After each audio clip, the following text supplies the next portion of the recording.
દોસ્તો, મારી ગુજ્જુની મોજ ચેનલમાં આપનું સ્વાગત છે। આજના વિડીયોમાં આપણે વાત કરવા જઈ રહ્યા છીએ કે જેન્સીને હમણાં હોસ્પિટલમાં એડમિટ કરી છે।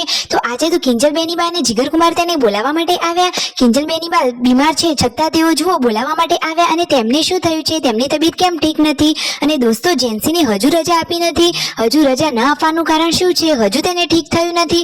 દોસ્તો આ બધા પ્રશ્નોના જવાબ મળશે તમને મારા આ વિડીયોમાં। મારી ચેનલ ઉપર નવા હોય તો ચેનલને ફટોફટ લાઈક શેર એન્ડ સબસ્ક્રાઇબ કરી દો। Full video in life of Thakur channel દોસ્તો ફૂલ વિડીયોની લિંક ડિસ્ક્રિપ્શનમાં મૂકેલી જ છે, ત્યાં જઈને તમે આખો વિડીયો વોચ કરી શકો છો। આવી ટૂંકી ટચુકડી લાઈવ લેટેસ્ટ ટ્રેન્ડિંગ માહિતી મેળવવા માટે કરી દો મારી ચેનલને ફટોફટ સબસ્ક્રાઇબ। તો દોસ્તો ચાલો વધારે રાહ ન જોડાતા આપણે વિડીયોની શરૂઆત કરી દઈએ છીએ। વિડીયોમાં તમે લાઈવ નિહાળી રહ્યા છો કે આજે તો કિંજલ બેનીબા જુઓ તેમની લાડકવાઈ ભત્રીજી જેન્સુને બોલાવવા માટે આવે છે। જીગર કુમાર અને કિંજલ બેનીબા આવી ગયા છે હોસ્પિટલે। હાલમાં દોસ્તો કિંજલ બેનની તબિયત પણ ઠીક નથી, એમને પણ પેટમાં સતત દુખાવો થાય છે, વોમિટિંગ થાય છે, ચક્કર આવે છે અને માથા ઉપર સતત ભાર રહે છે, છતાં તેઓ તેમની ભત્રીજીને બોલાવવા માટે હોસ્પિટલ આવી પહોંચ્યા છે। આને જ કહેવાય પરિવારનો સાચો પ્રેમ। સાચી વાત ને દોસ્તો? તમને આ વાત સાચી લાગી હોય તો ચેનલને ફટોફટ લાઈક શેર અને સબસ્ક્રાઇબ કરી દેજો। જુઓ હજુ જેન્સીને તો હાથે અને પગે આ રીતે ગરમી બહાર નીકળેલી છે। ડોક્ટરે કહ્યું છે કે જ્યારે હાથે પગે બધી આ ગરમી બહાર નીકળી જશે ત્યારે જ ફટોફટ મટી જશે। ફાઇનલી હવે જેન્સીને થોડુંક સારું લાગે એટલા માટે કપડાને એવું ચેન્જ કરાવી અને સંજયભાઈ બહાર લઈને આવ્યા હતા। આંટો મરાવી પછી પાછા રૂમ ઉપર આવી ગયા। ત્યાં જુઓ આ સિસ્ટર્સ ત્યાં ચેકઅપ માટે આવી ગયા હતા, તો આજે ટેમ્પરેચર થોડુંક નોર્મલ આવ્યું છે।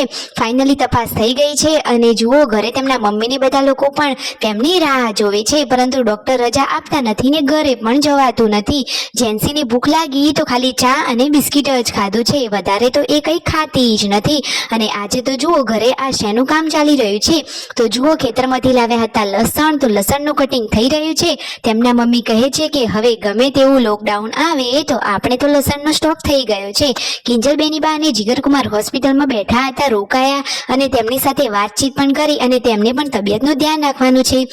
રાત્રે દોસ્તો રણજીતભાઈ આવી ગયા હતા વિસનગર સંજયભાઈની જોડે હોસ્પિટલમાં, તો પછી તેઓ તો ગયા હતા પકોડી ખાવા માટે, તેમને ઘરે ખાધું ન હતું, એ તો ડાયરેક્ટ જ વહેલા નીકળી ગયા હતા। તો રાત્રે વિસનગરમાં આજે તેમને પકોડી ટેસ્ટ કરી અને જુઓ તેમના આ સંબંધી છે એ બધા લોકો ત્યાં બોલાવવા માટે આવ્યા હતા અને સબસ્ક્રાઈબર પણ ત્યાં જ આવ્યા હતા અને બધા આવ જાવ કરતા હતા, એટલા માટે સંજયભાઈને અને પૂનમ ભાભીને જમવાના રાતના 11 વાગી ગયા હતા।